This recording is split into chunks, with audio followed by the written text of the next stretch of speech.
Oke, halo semuanya. Pada video kali ini kita akan membahas terkait dengan soal UAS 2021 tentang Sistem Informasi Akuntansi Pemerintah. Nah, di video kali ini merupakan video pembelajaran terakhir di materi UAS kita untuk semester 5 ini, gitu. Nah, video ini kita bahasnya terkait dengan soal esai, kelanjutan dari pilihan ganda di video-video sebelumnya.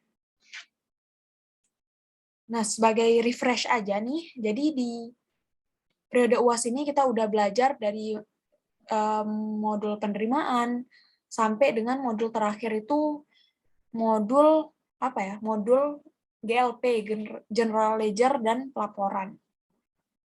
Nah, di dalam itu ada juga modul piutang, modul utang, terus modul pembayaran dan lain sebagainya. Oke, kita langsung aja ke soal bagian 1. Nah, di sini di sini tuh esainya ada 5 soal di tahun lalu, tapi yang wajib dikerjain itu cuma 4, jadi bisa milih ya.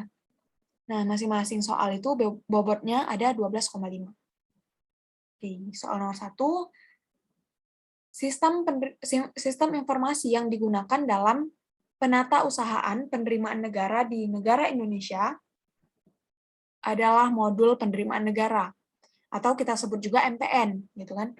Nah, ini tuh MPN ini ada G1, dimulai dari G1, G2, sampai sekarang tuh G3. Apa ini G1, G2, G3? Jadi dulu tuh dimulai dari modulnya itu tentang penerimaan negara, dari generasi 1 sampai dengan sekarang itu ada generasi ketiga. Gitu. Nah, jelaskan secara naratif tuh secara kata-kata gitu lah, secara kalimat, mekanisme penyetoran transaksi dalam MPN G3, dari tahap awal hingga mendapatkan NTPN. Nah, NTPN ini apa? NTPN ini nomor transaksi penerimaan negara. Jadi kayak kode lah, ya kan? Jadi kalau misalnya kita udah setor transaksi kan, nah kita dapat kode nih bahwa sebagai bukti kita udah melakukan penyetoran. Nah, kode itu disebut juga dengan NTPN. Jadi gimana sih mekanismenya? Nah, di sini kurang lebih sistemnya itu ini kan MPN ini kayak aplikasi juga gitu ya. Jadi kurang lebih kita tuh pertama kita tuh harus login dan juga registrasi. Nah, di sini mungkin lebih mudahnya aku gambar gini ya. Jadi kayak nah, kita gambar aja gini. Jadi yang pertama tuh login dan registrasi. Ngapain aja nih? Pertama, kalau misalnya kita sebagai user, pengguna gitu kan, belum punya akunnya, kita harus buat akun dulu dengan cara kita regis gitu. Registrasi di sini itu kayak regis-regis apa ya? Aplikasi-aplikasi pada umumnya lah. Nah, nanti kita masukin data umum kita gitu, nama, misalnya alamat gitu kan. Nah, terus nanti ditanya tuh email kita gitu kan. Nanti setelah kita berhasil daftar, ada masuk aktivasi yang masuk ke email. Nah, biasanya tuh kita klik-klik gitu kan. Nah, terus kalau misalnya udah aktif akun kita, nanti kita akan set ID-nya dan juga password. Nah, terus nanti kalau misalnya udah selesai, berarti kita udah dapat nih, udah berhasil daftar, berarti kita udah ada akun, kita bisa ubah profil kita kalau misalnya kita mau ubah, dan kalau misalnya mau update-update, bisa lah. Nah, di sini, di poin pertama. Setelah kita punya akun, baru deh kita misalnya mau bayar terkait apa nih, terkait pajak, ataupun terkait dengan PNBP misalnya.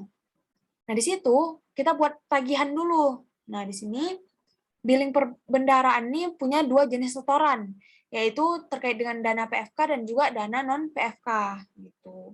Jadi kita buat tagihannya dulu. Terkait dengan penyetoran apa. Nah, yang ketiga, itu kalau misalnya kita udah buat tadi tagihannya, kita bisa melakukan pencarian transaksi penerimaan negara lainnya. Jadi kita misalnya mau cari nih, terkait dengan transaksi yang udah kita rekam tadi, itu bisa kita tengok apakah status pembayarannya itu udah terbayar, belum terbayar, ataupun gagal, failed. Ya kan? Jika user ingin melakukan cetak ulang bukti, kalau misalnya buktinya udah hilang gitu kan, mau cetak ulang juga bisa gitu. Klik kode billing yang dimaksud. Klik kode billing yang yang kita butuhkan tadi, yang mau kita cetak. Gitu. Nah, terus, nah di sini kan muncul nih nanti kode billingnya berapa. Terus kita bisa cetak bukti pembuatan tagihannya. Ketika bukti tagihan itu udah ada, nah di situ kita bisa bayar nih. Kita bisa bayar, nanti di bukti tagihan itu waktu kita buat tagihan tadi, kita dapat kode-kode tertentu gitu untuk kita lakuin pembayaran. Nah, ketika kita melakukan pembayaran, itu kita bisa pakai dua cara. Yang pertama, kita bisa bayar pakai yang ke ATM gitu kan, atau teller, atau internet banking, atau dompet elektronik gitu kan. Nah, dompet elektronik ini biasa disebut juga sebagai collecting agent gitu. Ataupun kayak bank atau pos persepsi atau lembaga persepsi lainnya yang udah terkoneksi dengan modul penerimaan negara kayak gitu.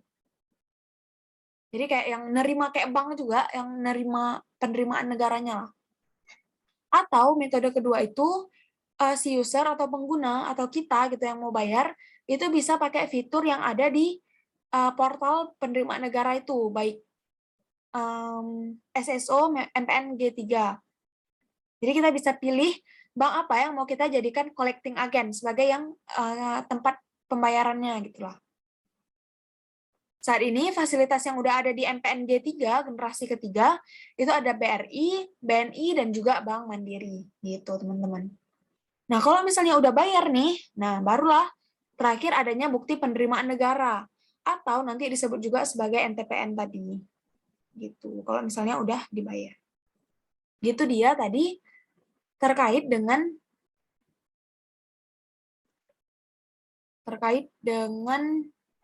ini ya, terkait dengan mekanisme dari mulai penyetoran transaksi dari awal hingga kita dapat NTPN, nomor transaksinya. Yang kedua, pertanyaannya tuh bagaimana pendapat saudara terkait dengan waktu penyetoran H-0 dalam proses pelimpahan penerimaan negara dikaitkan dengan kepentingan collecting agent pada MPN G3? Di sini, itu H-0 itu berarti, H-0 itu, ini teman-teman, H-0 itu kayak misalnya, gini ya, penyetoran itu misalnya tanggal 13. Berarti yang disebut dengan H-0 itu adalah tanggal 13-nya. Kalau misalnya H-1 berarti tanggal 12-nya kayak gitu. Jadi kayak hari min keberapa kayak itu ataupun hari plus berapa kayak itu. Nah, di sini H-0 kan berarti ya udah di hari itu juga kayak itu.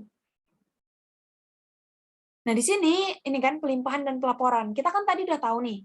Jadi pembayaran untuk MPN itu tadi model penerimaan negara tuh kita kan bisa pakai bank persepsi atau lembaga persepsi lainnya. Nah, ini yang disebut sebagai collecting agent. Gitu. Nah, dengan adanya LPL tadi ataupun lembaga persepsi lainnya, ini membuat penyesuaian dalam beberapa proses bisnis, khususnya dalam alur pelimpahan dan pelaporan. Jadi, kalau misalnya teman-teman itu melakukan transaksi pukul jam 3, dari jam 3 sampai jam 3 itu tapi di H-1 ya. Misalnya tadi penyetorannya tuh sebenarnya tanggal 13. Berarti H-1-nya tuh kan ini H-nya ya, di H-0 ataupun di hari H-nya lah gitu kan. Berarti kalau H-1 kan hari sebelum satu hari itu gitu. Berarti tanggal 12-nya. H-1. Nah, di sini kalau teman-teman itu bayarnya di H-1, nanti kalau misalnya dari transaksinya itu dari jam 3 sampai dengan jam 8, itu nanti sampai dengan jam 8 di hari H-nya, di tanggal 13, itu dilimpahkan paling lambat tuh pukul 9 di harinya itu, di tanggal 13. Tapi kalau misalnya teman-teman bayarnya itu dari transaksinya dari jam 8 hari itu, dari sini, gitu kan. Tadi kalau misalnya gini ya, dari jam 15, dari jam 15.00 di H-1 ataupun di tanggal 12, sampai dengan 08.00 di harinya itu, di tanggal 13, berarti ini nanti akan dilimpahkan jam 09.00.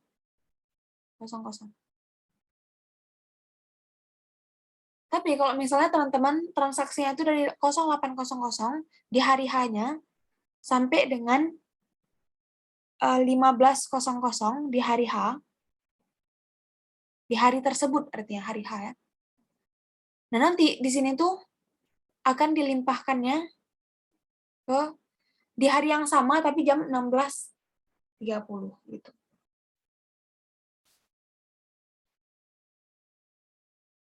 Nah, di sini terkait dengan dikaitkan dengan kepentingan collecting agent ataupun bank persepsi tadi, itu sebenarnya secara finansial nggak ada keuntungan apa-apa gitu bagi collecting agennya gitu. Nah, tapi secara non finansial itu bagi collecting agent itu menguntungkan gitu. Jadi kenapa sih menguntungkan? Karena di sini ada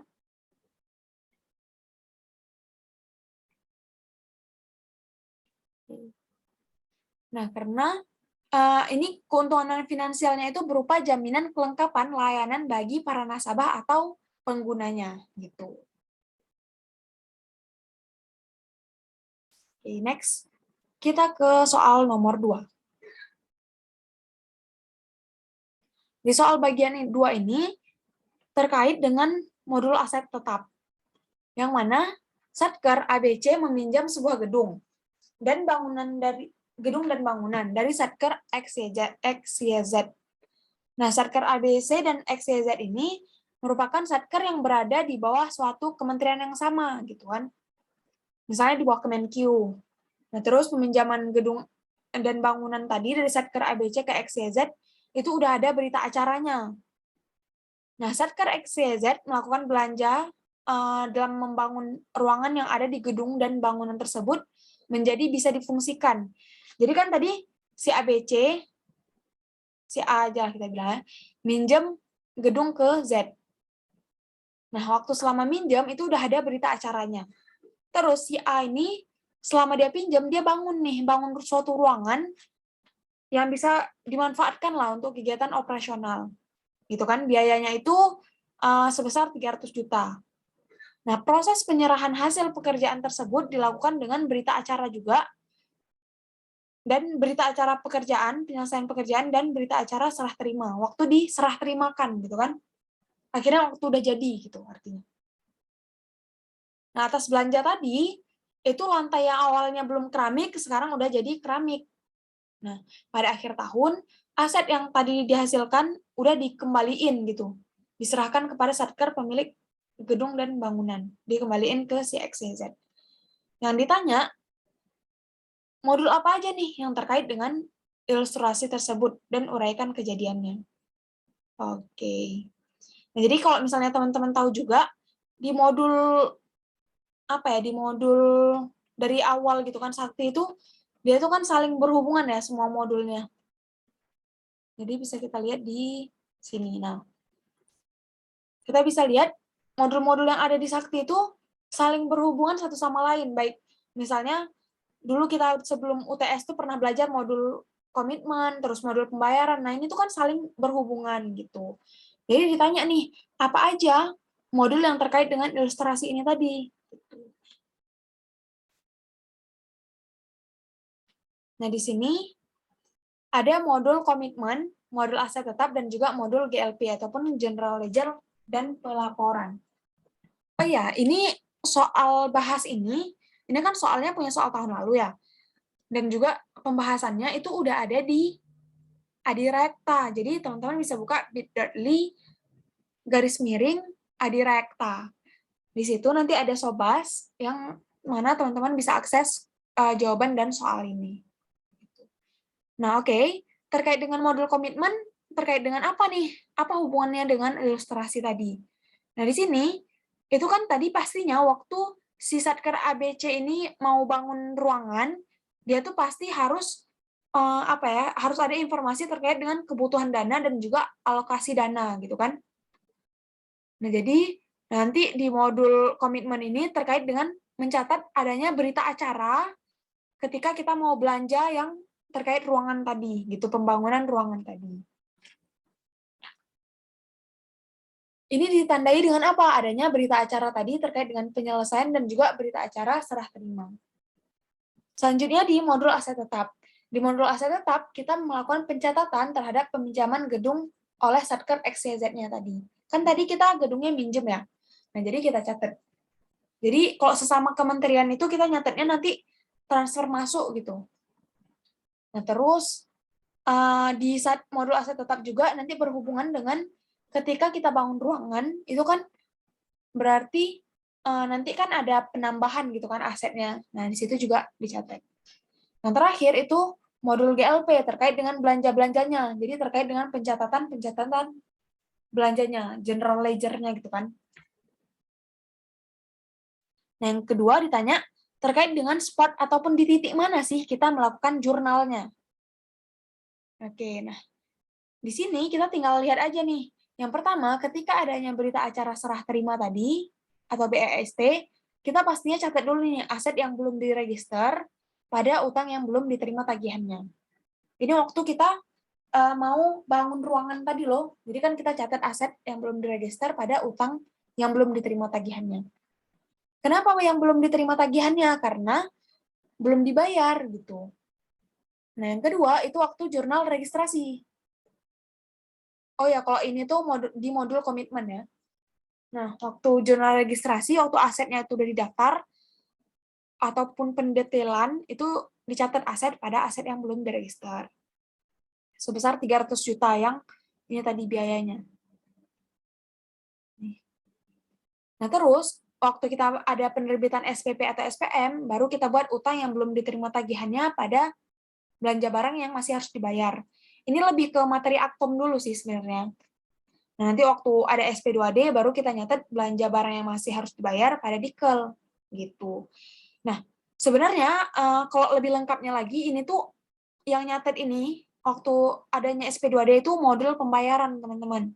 Jadi sebenarnya terkait dengan di poin A tadi, modul apa aja sih yang termasuk, itu modul pembayaran menurutku juga masuk gitu. Karena dia terkait dengan bayar tadi, adanya SP2D. Oh ya, jawaban-jawaban ini udah sebelumnya kan dibuat sama teman-teman Sobas dari Adirekta kan. Nah, di sini udah divalidasi juga nih, udah dicek sama dosen gitu kunci jawabannya. Nah, terus oh ya tadi kalau tadi jurnalnya di jurnal akrual, nah sekarang ini jurnalnya di buku besar kas. Ada belanja barang pada Dikel. Gitu. Oke, kita next ke soal nomor 3. Ferry, seorang pegawai Satker KPP Palembang menggunakan aset kantor berupa laptop saat WFH ataupun work from home. Nah, laptop tersebut hilang nih saat ditinggal Ferry di kosnya tanggal 5 November 2020. Satker itu tanggal 6 November itu melaporkan kehilangan aset tersebut ke kantor polisi. Jadi sehari setelahnya dan menetapkan tagihan piutang kepada Ferry. Kan jadi si Ferry ini udah hilangin kan laptopnya. Jadi karena hilang di tangan dia, yang mungkin dibiarin gitu aja kan. Jadi dia tuh harus bayar gitu. Makanya si Satker ini buat tagihan piutang kepada Ferry sebesar 15 juta. Jatuh temponya itu 5 April 2021. Nah, pada tanggal 1 Desember 2020 dilakukan pemotongan gaji kepada Ferry atas piutangnya 3 juta. Jadi teman-teman biasanya nih, kalau misalnya kita tuh ini kan ini ya terkait dengan biasanya PNS gitu. PNS itu kan dia selalu dapat gaji kan gitu kan, udah ada memang selalu terus-terusan gitu kan dapat gaji setiap bulannya. Nah, jadi biasanya kalau misalnya ada piutang-piutang gini ya tuh tagihan ganti rugi ya kan, itu biasanya langsung dipotong dari gaji setiap bulannya gitu. Makanya di sini tuh dibuat gaji setiap bulannya dipotong 3 juta selama nanti sampai dengan jatuh temponya tuh 5 April 2021. Oke, nah yang ditanya, modul apa nih yang terpengaruh pada hal tersebut dan bagaimana pencatatan di modul-modul tersebut? Oke, yang berpengaruh itu ada di modul yang pertama, modul piutang, modul aset tetap, dan juga modul penerimaan. Gimana nih kita catatnya? Nah tadi, karena adanya si Ferry itu ngilangin laptop, dia tuh kan harus bayar ganti rugi. Nah karena belum lunas gitu kan, otomatis kita mengakui piutang, makanya ada modul piutang. Gitu. Piutang berapa? Sebesar 15 juta. Ini namanya piutang TGR ya, ataupun piutang tagihan ganti rugi. Ganti rugi karena udah ngilangin laptop kantor. Nah, pada tanggal 1 Desember, dilakukanlah pemotongan gaji kepada Ferry atas piutangnya. Jadi setiap bulan tuh dipotong sebesar 3 juta. Nah, selanjutnya, selain modul piutang, itu berhubungan juga dengan modul aset tetap. Kenapa? Karena tadi terkait dengan laptop. Laptopnya hilang, berarti laptop itu harus dihapuskan dari aset si Satker. Gitu. Dan ketiga, itu ada yang terkait dengan modul penerimaan. Karena tadi kita nerima uang kan, atas tadi dibayarnya tagihan ganti rugi, maka kita catat adanya penerimaan atas pembayaran atau pelunasan piutang TGR. Selanjutnya kita lihat nih, apa aja sih gimana cara nyatetnya.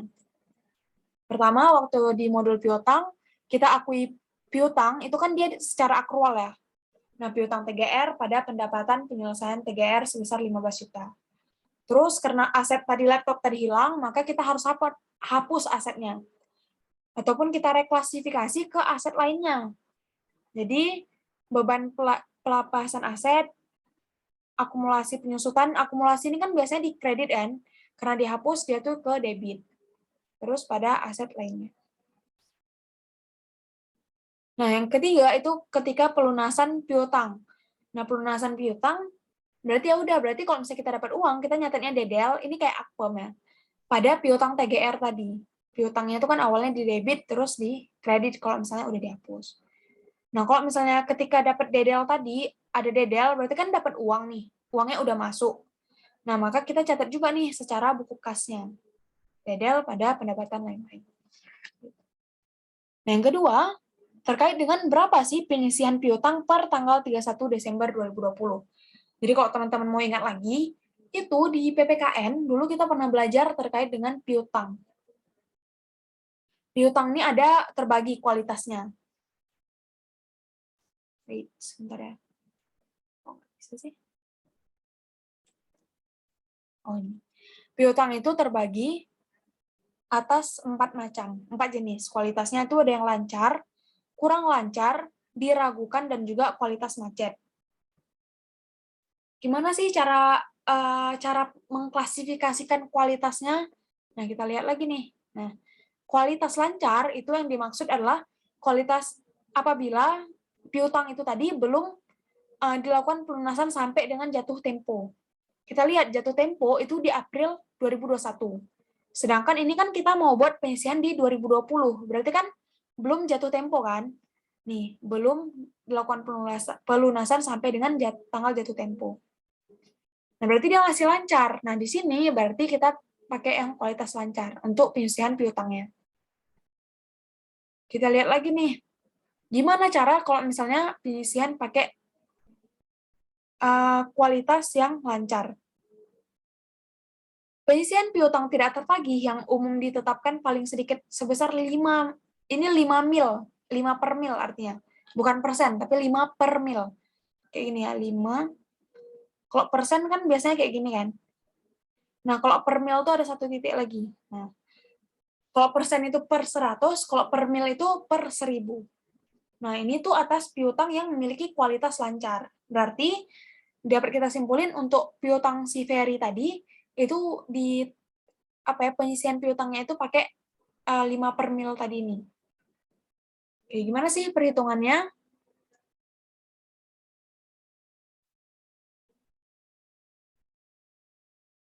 Perhitungannya tadi berarti kan tanggal 1 Desember itu udah dibayar kan 3 juta. Berarti piutangnya tinggal berapa? 15 juta kurang 3 juta berarti tinggal 12 juta. Nah, dikali dengan 5 per mil tadi. 5 per mil itu sama aja kayak 0,5%. Jadi di sini 12 juta dikali 5 per 1000 ya, ataupun 0,5%.